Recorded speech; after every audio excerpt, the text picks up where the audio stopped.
നമ്മുടെ കുർബാനയ്ക്ക് 9 ഭാഗങ്ങളുണ്ട്. സീറോ മലബാർ കുർബാനയ്ക്ക്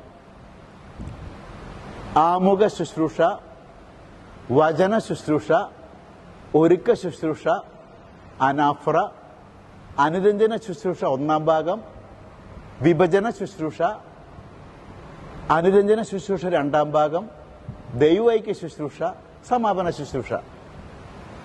ഇപ്പൊ നമ്മൾ ഓരോ ദിവസവും ഒന്നാമത് ചിന്തിക്കേണ്ട ഒരു കാര്യം, കുർബാന വളരെ പ്രധാനപ്പെട്ട ഒരു കാര്യമാണ്. നമ്മൾ നേരത്തെ വന്ന് കുർബാനയ്ക്ക് ഒരുങ്ങണം. ആത്മീയമായിട്ട് കുർബാന പകുതിയാകുമ്പോൾ കയറി വരല്ല. ഫ്ലൈറ്റിന് യാത്ര ചെയ്യാൻ പോകുമ്പോൾ മണിക്കൂറുകൾക്ക് മുമ്പ് എയർപോർട്ടിൽ പോയിരിക്കില്ല. ഇത് അതിനേക്കാളും ഉയർന്ന ഒരു പറക്കലാണ് ദൈവസന്നിധിയിലേക്ക്. വലിയൊരു യാത്രയാണ് കുർബാന എന്ന് പറഞ്ഞാൽ.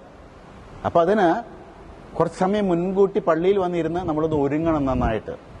നമ്മളെ TWD ടെസ്റ്റ് നടത്തുക. എൻ്റെ ചിന്തകൾ, വാക്കുകൾ, പ്രവർത്തനം എങ്ങനെയുണ്ട്, ആത്മപരിശോധന ചെയ്യണം. അങ്ങനെ ഒരുങ്ങിയതിന് ശേഷം വേണം കുർബാനയുടെ ഈ 9 ഭാഗങ്ങളിലൂടെ കടന്നു പോകാനായിട്ട്.